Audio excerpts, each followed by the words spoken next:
ஓம் ஸ்ரீ கணேசாய நமஹ.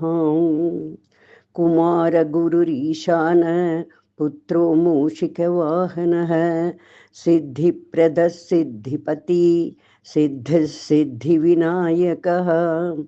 ஓம் ஸ்ரீ கணேசாய நமஹ.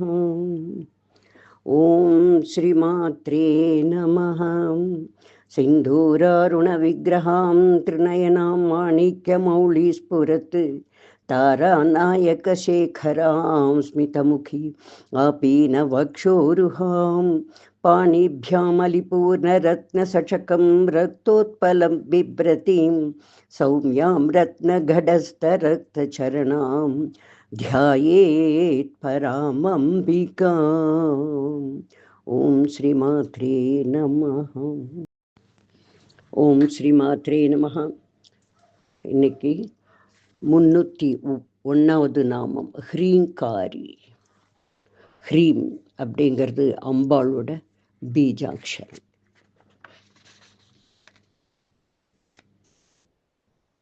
இது இஹ் பிளஸ் இர் பிளஸ் ஈ பிளஸ் இம் அப்படின்னு பிரித்து அர்த்தம் கூறுகிறார்கள்.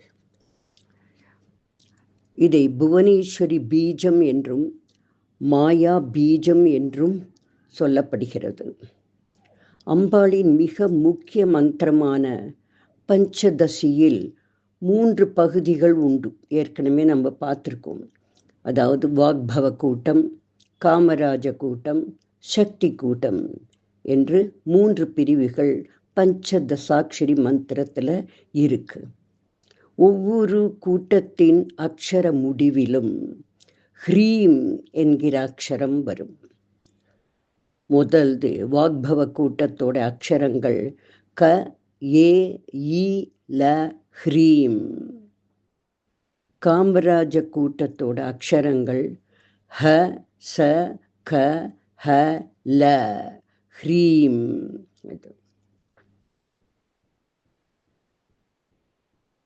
சக்தி கூட்டத்துது ச, க, ல, ஹ்ரீம். இப்படி 3 கூட்டத்திலும் கடைசியாக ஹ்ரீம் என்று வருகிறது.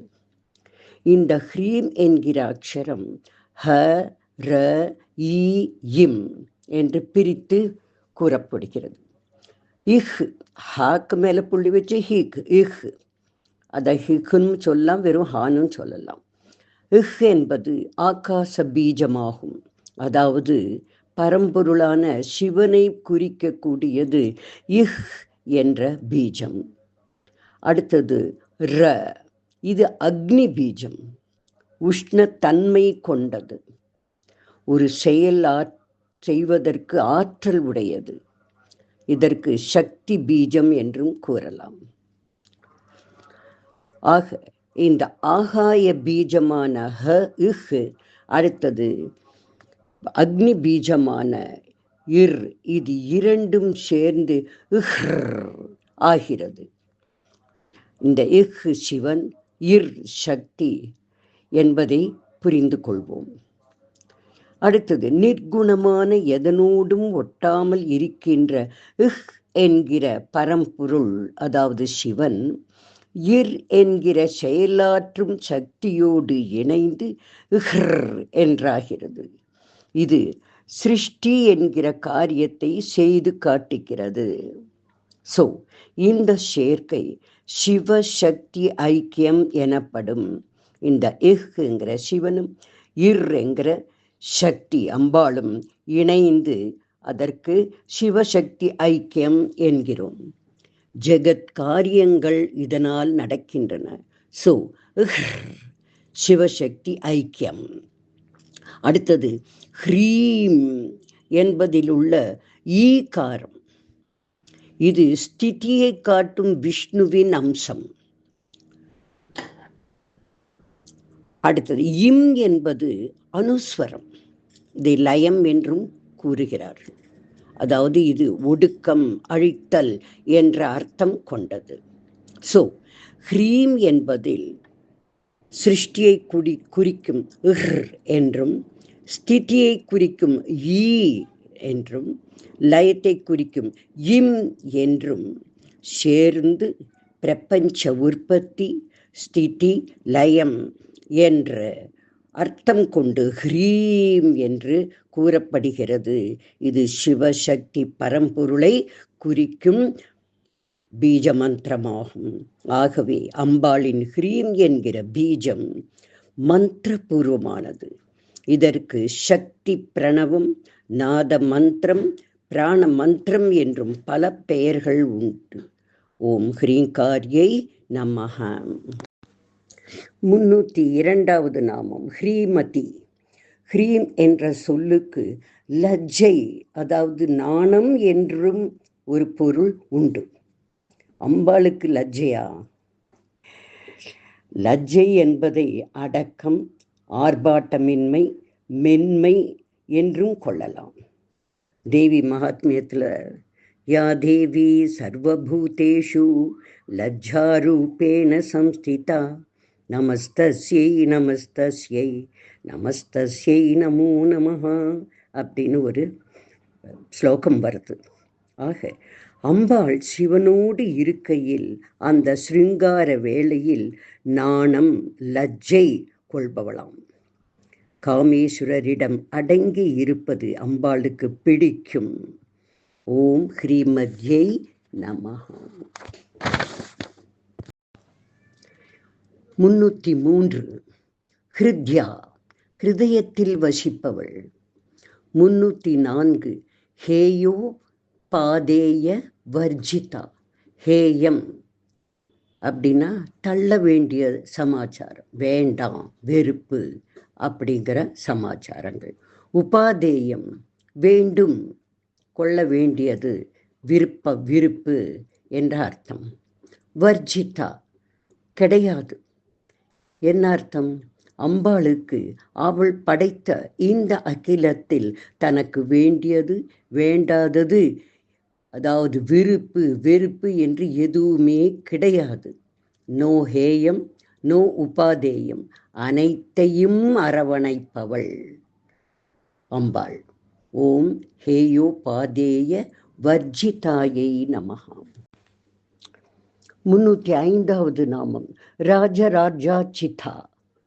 ராஜ பிளஸ் ராஜ பிளஸ் அர்ச்சிதா. புராணப்படி ராஜராஜன் என்கிற பெயர் மனுவிற்கு பொருந்தும். மனிதர்களுக்கெல்லாம் தலைவன். நாராயணியத்தில் 10வது தசகத்தில் வரும் ஸ்லோகத்தில் ஜானன்னு உபாய மத அப்படின்னு வர ஸ்லோகத்தில் கூறப்படுகிறது.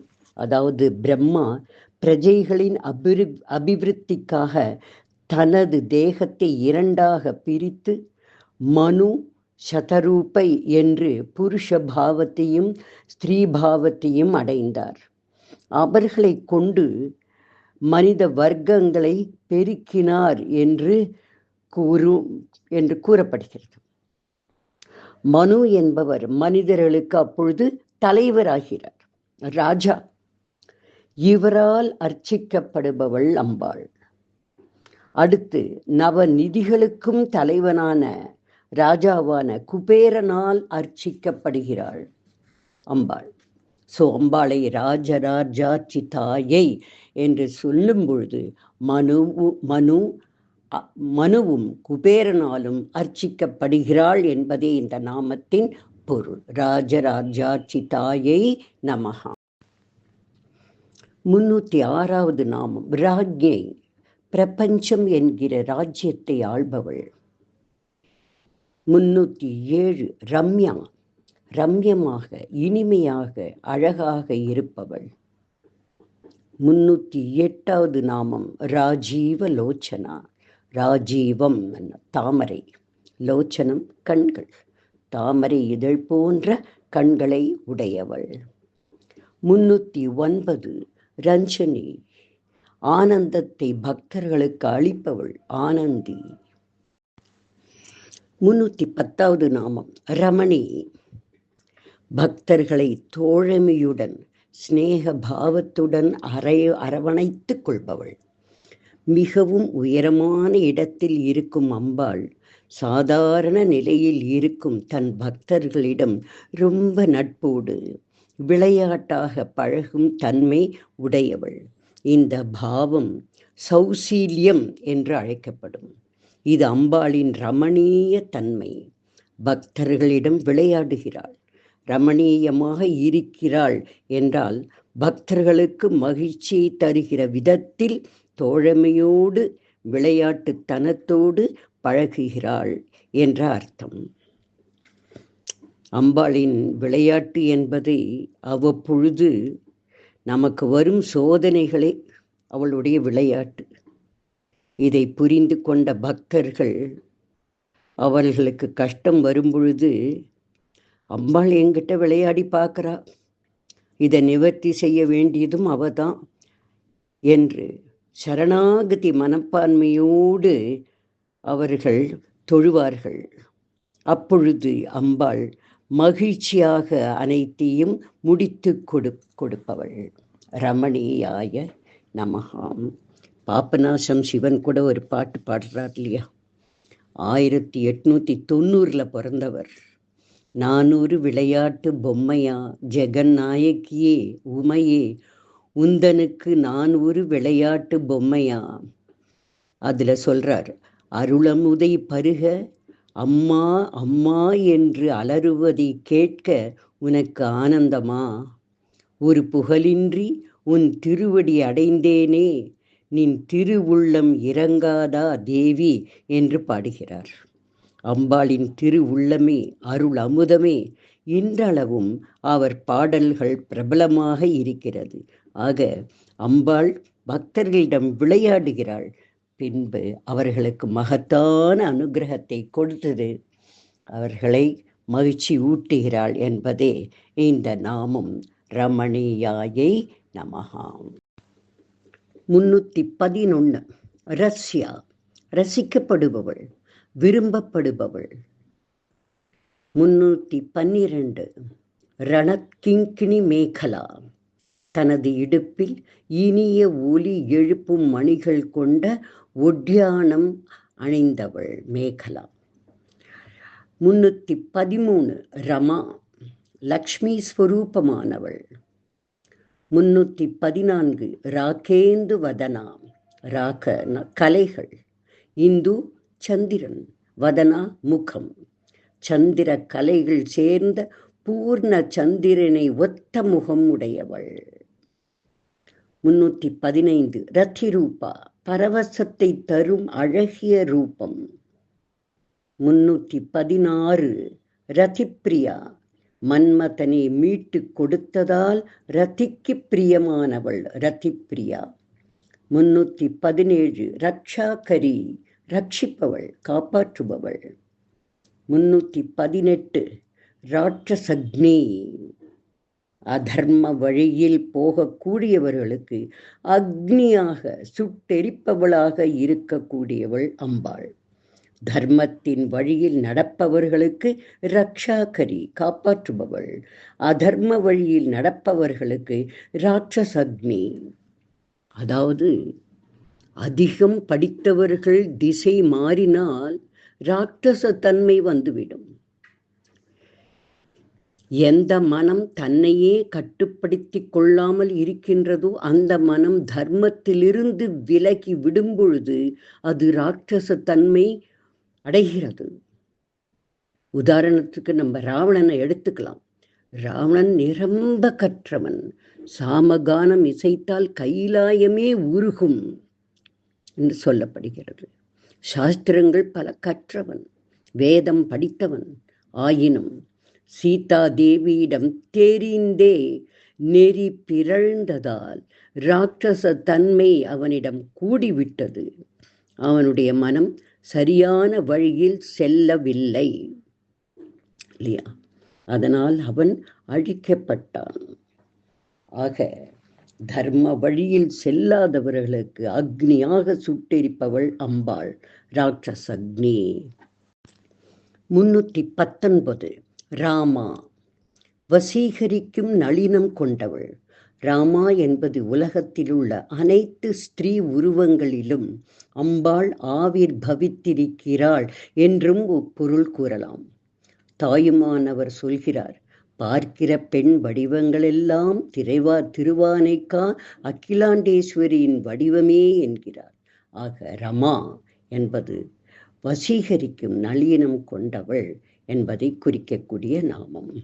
320 ரமண லம்பட்டா.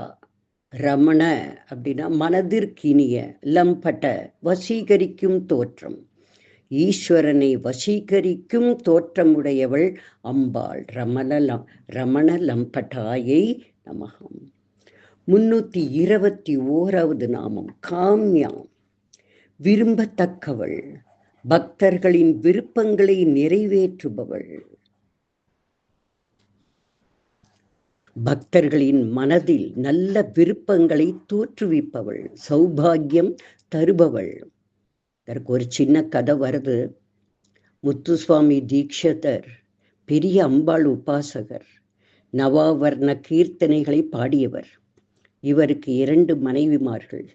அதுல 2வது மனைவிக்கு ஒரு ஆசை. அதாவது எல்லா ஆபரணங்களையும் அணிந்து கொண்டு தான் சர்வாலங்கார பூஷிதையாக இருக்க வேண்டும் என்கிற ஒரு ஆசை வருகிறது. இதை தன் கணவரான முத்துசாமி தீட்சிதரிடம் சொல்லி, நீங்கள் தான் அம்பாளை பாடினால் அவள் எதை வேண்டுமானாலும் கொடுப்பாளே, எனக்கு அவளிடம் கேட்டு நகைகளை வாங்கி கொடுங்கள் என்று கேட்கிறாள். தீட்சிதருக்கு ரொம்ப வருத்தம். அம்பாளிடம் போய் நகைகள் வேண்டும் என்று கேட்கறதா? முக்கிய குடுன்னு கேட்கணும். அதை விட்டுட்டு நகையும் அடிகை குடு தோட குடுன்னு கேட்கறதா என்று ரொம்ப மனசு நொந்தார். அவர் அம்பாளிடம் எதையும் கேட்கவே இல்லை. 2 நாள் கழிந்தது. அவருடைய 2வது மனைவி அவரிடம் ஓடி வந்து, சுவாமி, நேற்று இரவு அம்பாள் என் கனவில் வந்தாள். சர்வாலங்கார பூஷிதையாக வந்தாள். என்கிட்ட உனக்கு இது போதுமா, இன்னும் வேண்டுமா என்று கேட்டாள். எனக்கு அம்பாளை அந்த மாதிரி ஆபரணங்களோடு தரிசித்த பிறகு ஒரே திகைப்பானது. எதுவுமே தோன்றவில்லை, எதுவுமே கேட்க முடியவில்லை என்னால். அப்படி திகைத்து நின்றேன். நகை மீது இருந்த ஆசைகள் அனைத்தும் போய்விட்டது. அம்பாளை தரிசித்த திருப்தி ஒன்றே போதும் என்று என் மனம் ஒரு மகிழ்ச்சி வெள்ளத்தில் ஆழ்ந்தது என்று தன் முத்து சுவாமி தீட்சிதரிடம் அவர் கூறுகிறார். அம்பாள் இப்படித்தான் நம் ஆசைகளை ஏற்படுத்தி வேண்டாம் என்கிற எண்ணத்தையும் ஏற்படுத்துகிறாள். கடைசியில் ஞானத்தையும் தருகிறாள். காம்யாயை நமஹா. ஸோ இவ்வாறு ராமா, ரமண லம்பட்டா, காம்யா போன்ற நாமங்கள் இச்சை, காதல், காமம் முதலியவற்றை குறிப்பிடுகின்ற நாமங்கள். இதன் மூலம் அம்பாள் பிரபஞ்ச இயக்கத்தின் மூல காரணமான இச்சா சக்தியாக செயல்படுவதை சுட்டி காட்டுகிறது. முடிவில் அவளே ஞான சக்தியாக பக்தர்களை ஆட்கொள்கிறாள். மனதிற்கும் அறிவிற்கும் இனிமையாகிறாள், வேண்டியவளாகிறாள். இதை குறிக்கும் நாமங்களே ராமாயை நமக, ரமண லம்பட்டாயை நமக, காம்யாயை நமக என்பதாகும். ஓம் ஸ்ரீமாத்ரே நமக. 322வது நாமம் காம கலாரூபா. ஆசை, காமம், இச்சை இவை சிருஷ்டிக்கு அவசியம். இதனை சூக்ஷ்ம வடிவத்தில் கர்ப்பத்தில் வைத்திருக்கிறாள். ஸோ காம கலா ரூபாயை நமக. 323 கதம்ப குசும பிரபா. குசுமம்னா மலர்கள். கதம்ப மலர்களை விரும்புபவள். அம்பாளுக்கே கதம்ப வனவாசினி என்று பெயர். அம்பாளின் வசிப்பிடத்தை வர்ணிக்கும் பொழுது அவளது கிரகம் அமுதக்கடல், நடுவில் மணித்வீபம், சுற்றிலும் மரக்காடுகள், இதன் நடுவே பூத்து குலுங்கும் கடம்ப மரங்கள், அடர்ந்த உத்தியாவனம், இதன் நடுவே சிந்தாமணி கிரகம். இங்கு ஸ்ரீமன் நகர நாயகியாக அம்பாள் இருக்கிறாள். ஸோ அம்பாள் திருநாமம் கதம்ப குசும பிரபா, கதம்ப மலர்களை விரும்புபவள். 324 கல்யாணி, கல்யாண நன்மை நிறைந்த சுபிக்ஷமும் நல் வளமும் நிறைந்த தேவி கல்யாணி. 325 ஜகதி கந்தா, ஜகம் பிளஸ் கந்தா. ஜகம்னா உலகம், கந்தானா ஸ்வரூபம். உலகத்தின் ஸ்வரூபமாக சிருஷ்டியின் வடிவமாக இருக்கக்கூடியவள் ஜகதி கந்தா. 326 கருணா ரசசாகரா, அம்பாள் கருணை கடல். 327 கலாவதி, கலைகளின் வடிவமானவள். 328வது நாமம் கலாலாபா, கல பிளஸ் ஆலாபா. கல இனிமையான பேச்சு உடையவள், ஆலாபா வெளிப்படுத்துவது. இனிமையாக தன் பேச்சை வெளிப்படுத்துபவள் அம்பாள். இனிமையான மொழி கொண்டவள், மிருதுபாஷினி என்ற அம்பாளுக்கு ஒரு பெயர் உண்டு. கலாலாபாயை நமஹ. 329 காந்தா, அழகானவள், மனதை ஈர்க்கக்கூடியவள். அடுத்தது 330வது நாமம் காதம்பரி பிரியா. காதம்பரி சரஸ்வதி தேவியின் நாமம். கலைகளின் பிரதிநிதியாக ஞானம், இசை, வாக்கு, மேலும் அனைத்து கலைகளும் வணங்கக்கூடிய தெய்வமாக இருக்கும் சரஸ்வதி தேவியிடம் மிகுந்த அன்பு கொண்டவள் அம்பாள். இந்த பொருளில் வந்த நாமம் காதம்பரி பிரியா. 331 வரதா, வரங்களை தரக்கூடியவள்.